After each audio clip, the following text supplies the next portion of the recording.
Hi, my name is Sean Plott, or as I'm more commonly known on the internet, I'm Day 9, and I took a break from my usual casting of Wings of Liberty to come down here to Blizzard Entertainment and have the chance to cast some Heart of the Swarm Battle Report matches with Rob Simpson. Hope you enjoy.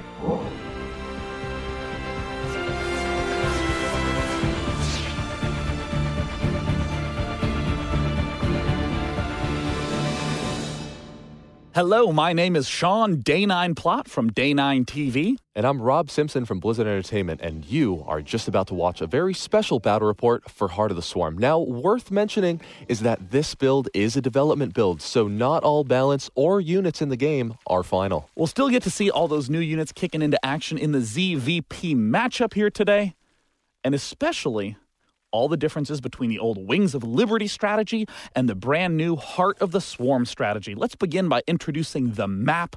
Always the important part of the game. Howling Peaks has a pretty standard natural expansion right outside your front with a relatively wide choke to defend. And now that choke is going to lead down into the potential third base for said player up here in the upper right-hand corner of the map.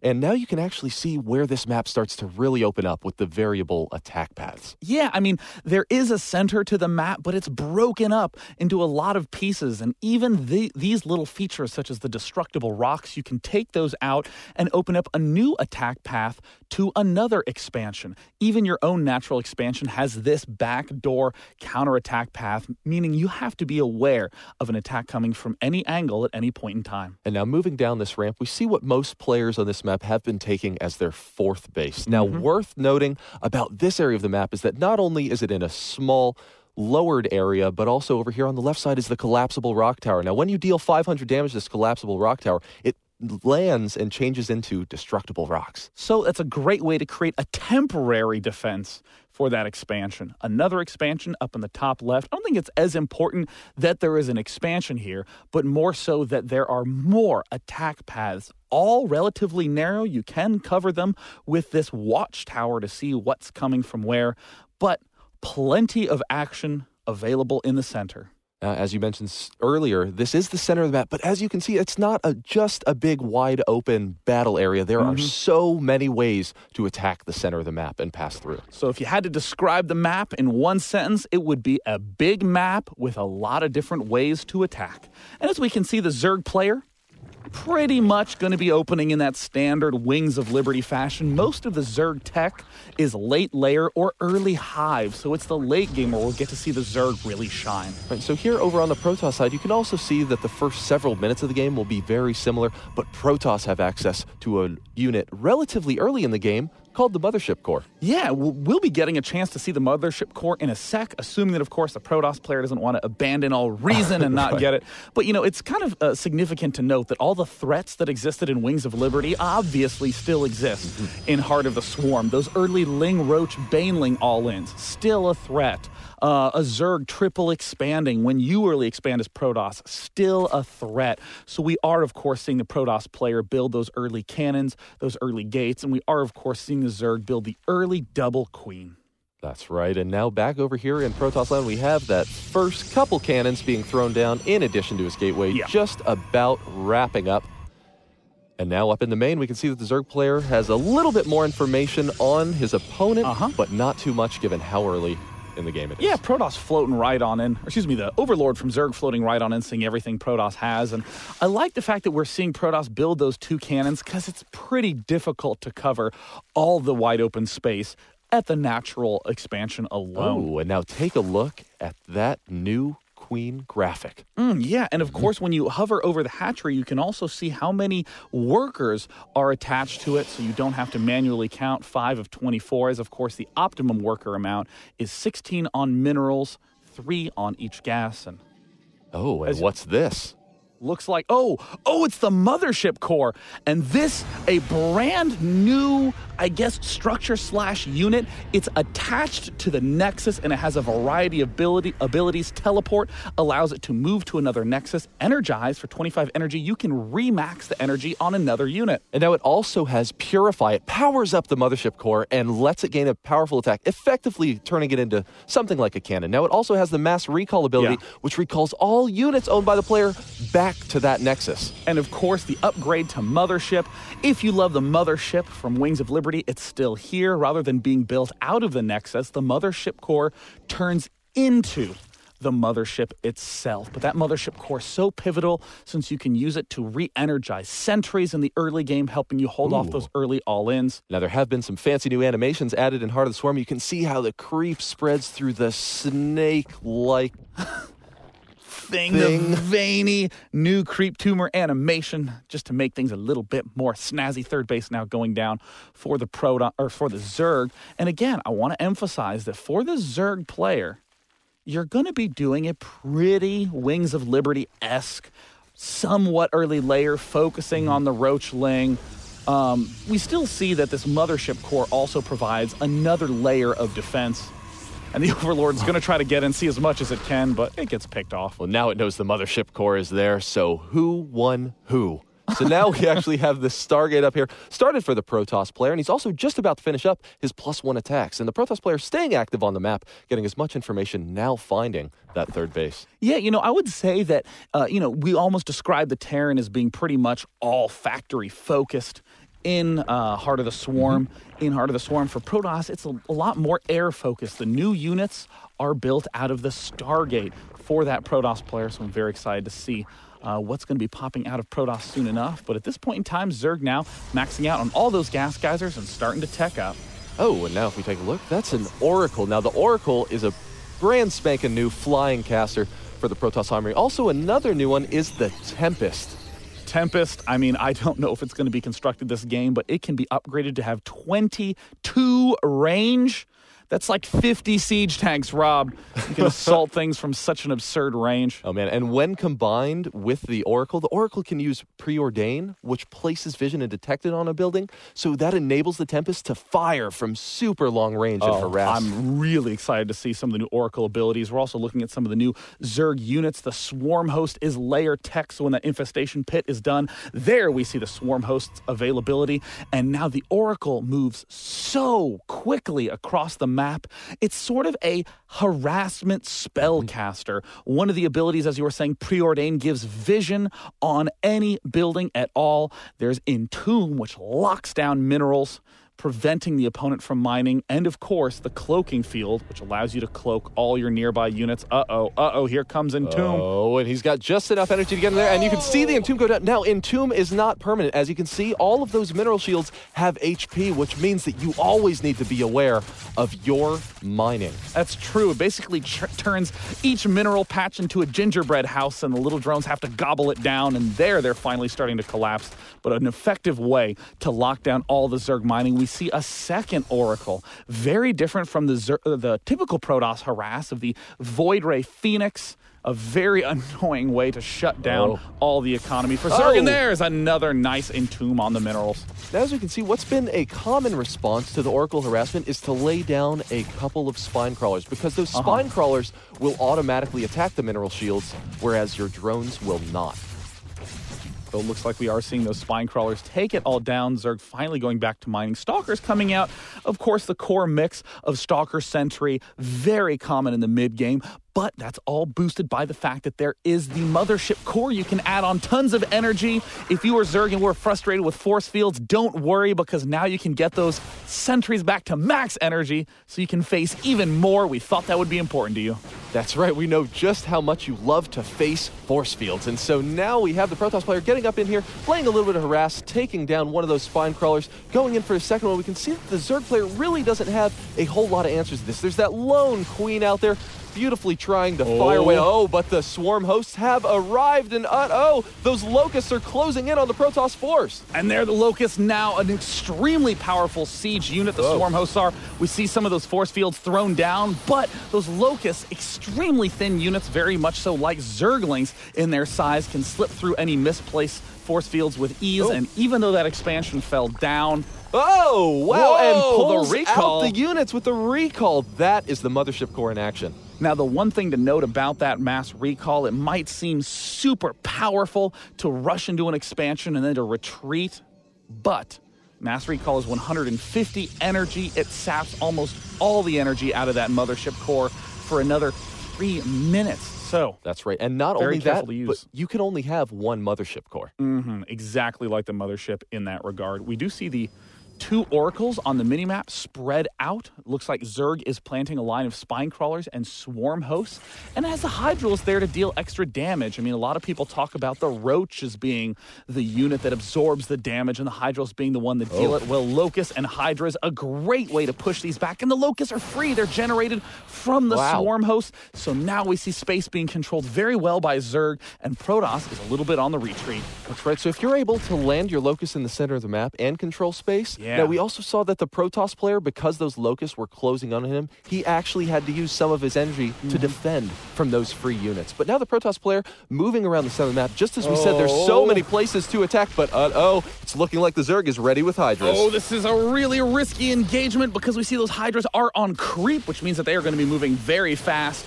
And we see a huge swath of those swarm host locusts popping out. The swarm host locusts take 25 seconds for another round to pop out.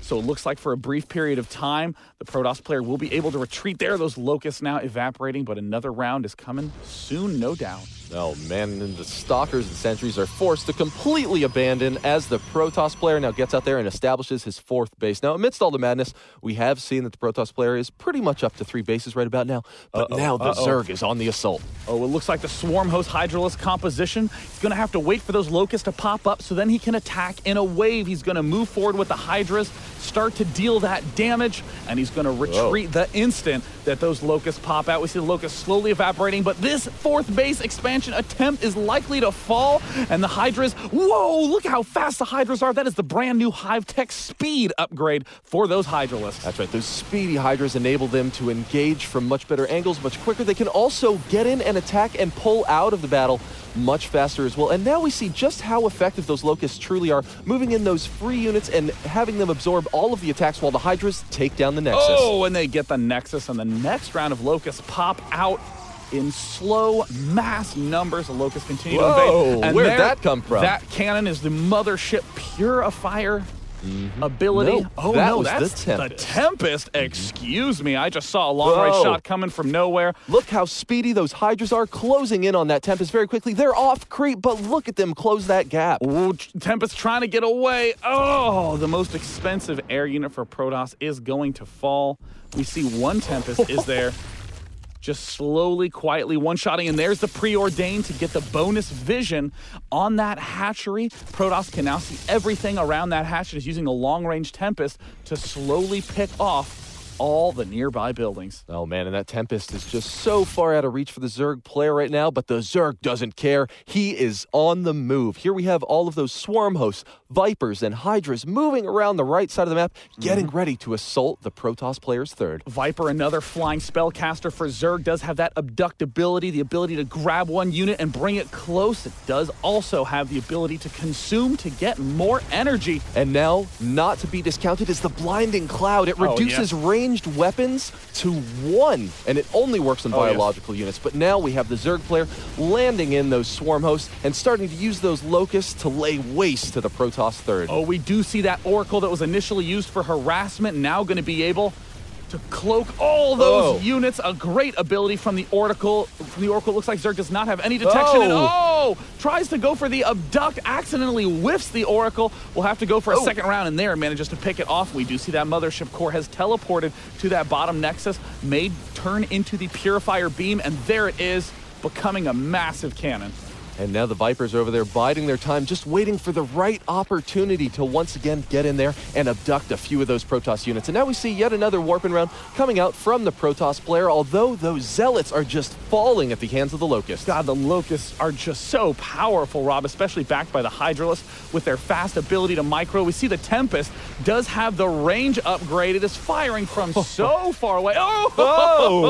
Abducting that Colossus. Will try to go for the retreat. Oh, man, and the speedy Hydras were trying to get in there, but they didn't want to risk the line of fire. Oh, but once again, are we going to be able to see that Colossus be finished off by those Hydralisks? Now, we have a bit more of the Stalkers and Zealots, but they're only fighting the free units. They still aren't eliminating the threat right now. The Tempests are now in position to focus down those Swarm Hosts. Great positioning there by the Protoss, working away at the Swarm Hosts with the sickening range of the Tempest. They're slowly eliminating them. Protoss will no doubt be able to finally deflect this attack, so long as he can just hold on a little bit longer. But those free locusts being generated by the Swarm Hosts are slowly dwindling the probe count. And of course, once another again nice abducted.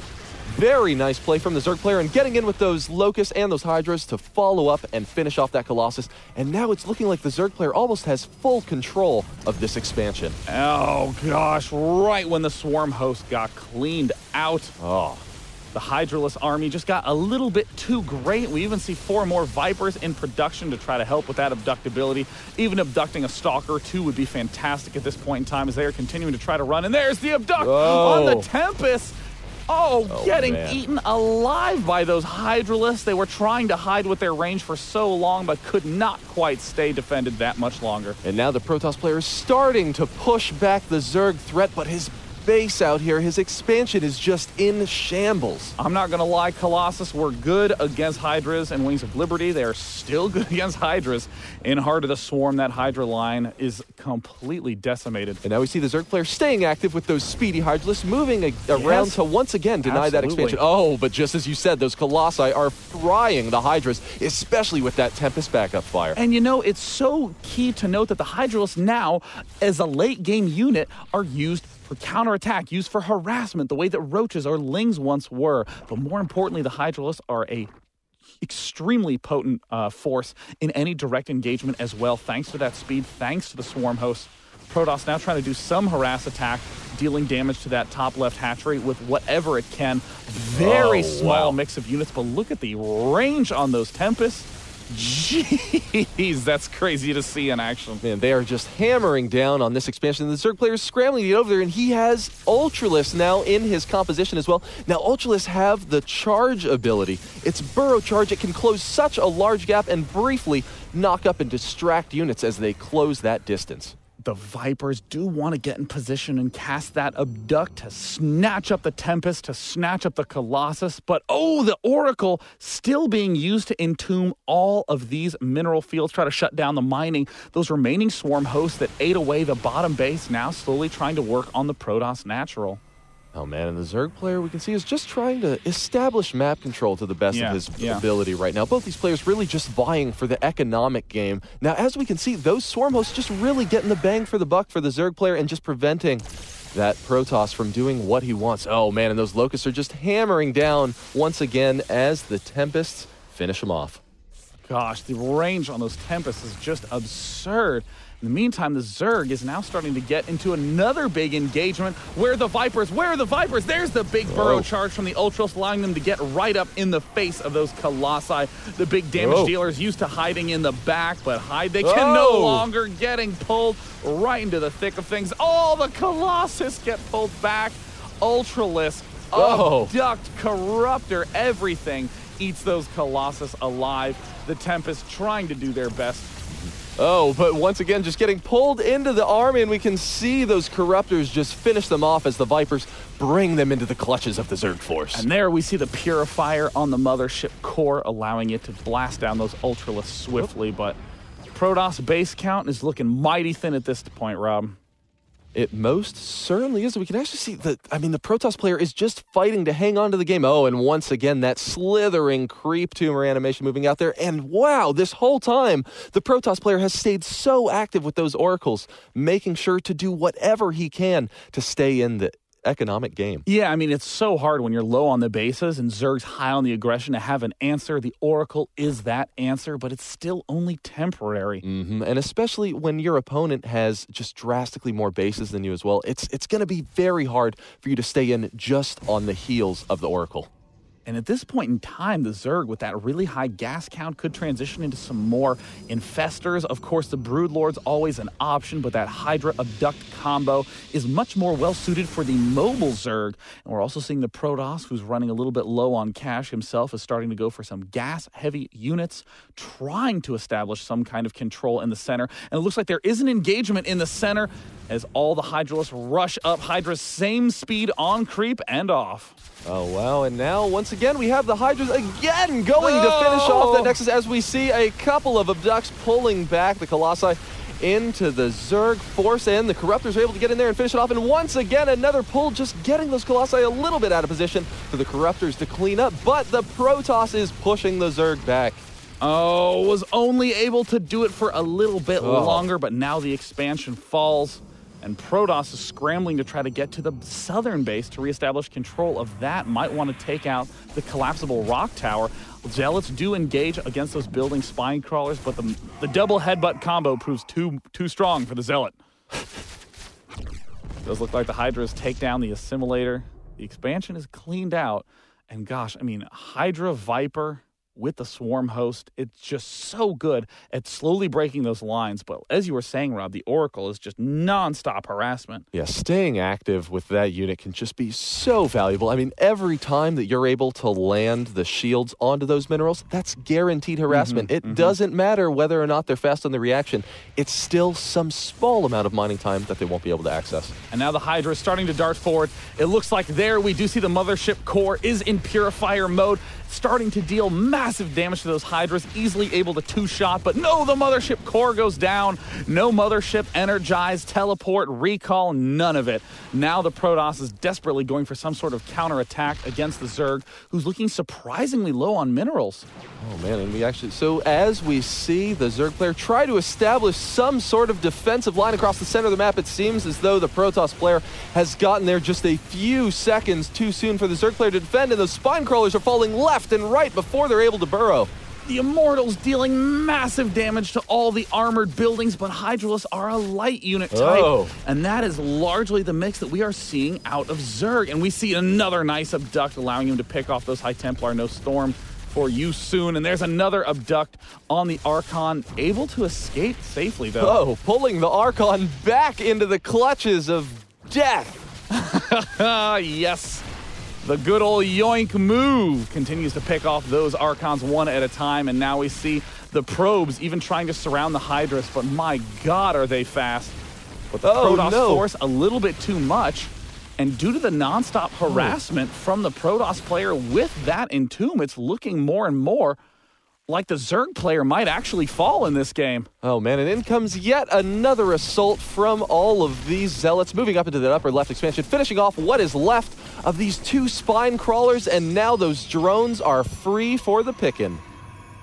I actually don't believe it. Did Protoss actually pull this off? I mean, the number of abducts that were going on, snatching up all those valuable Colossi. But I mean, the Viper, so expensive at 200 gas, even if you invest in 3 Vipers. That's 4 Infestors you couldn't build. That's a full set of upgrades. That's almost 12 Hydralists that you are suddenly not able to build. Right, and we also saw that the Zerg army really ended up being largely comprised of those caster units, but not units that could deal damage to everything. We saw just that large group of Vipers and Corruptors be destroyed by all those Stalkers and Archons down at the bottom. And now that assault has continued. Oh, the income is so low for the Zerg player right now. That Oracle is really paying off. Incredible job on the Oracle. I wish there was a little counter of how much money he's hurt the Zerg player. And now we see the Hydralists on the creep, chasing down those relatively slow Protoss units. Nice little rearrangement micro there. The Hydralists, without the support of the Swarm hosts, are a lot weaker, though. They're falling very rapidly, and it looks like Protoss making a big push up the center lane. Oh, wow, and the Zerg player just doesn't have enough left to defend from this. We can see there's only 4 Hydralists back there, and now the Stalkers additionally are adding in, destroying the snacks. Oh, Zerg just had such an edge there in the mid-game with the Swarm host, the Vipers, the Hydras, so expensive. The good game, and Protoss is able to take an extremely, extremely close win. We hope you got the chance to enjoy this new showcase of strategy and units in Heart of the Swarm. I'm Day 9. And I'm Rob Simpson. Thanks for watching.